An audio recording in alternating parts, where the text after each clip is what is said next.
Wala raw balak ang Administrasyong Duterte na ibalik ang pork barrel fund sa 2017 proposed national budget. Ang mga kongresista hati ang opinyon sa posibleng pagbuhay sa kontrobersyal na pork barrel.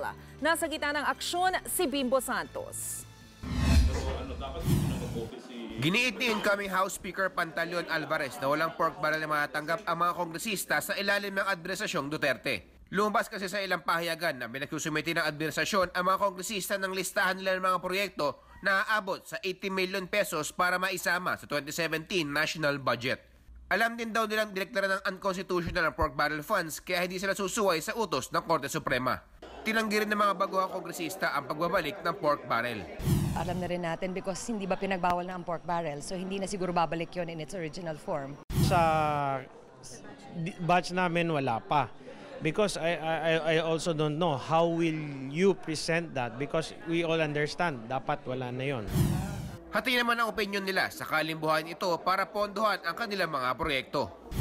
Well, debatable kasi yan eh. Like is yung kung yung pondo naman binibigay sa congressman, diretso sa congressman, or yung pondo na in-identify lang ng congressman na nasa power rin, nasa poder rin ng Kongreso. Kasi power of the first. Hindi pork barrel ang tawag or kung ano man ang gusto mong itawag doon, hindi naman makakagalaw ang isang district rep kung walang pondo.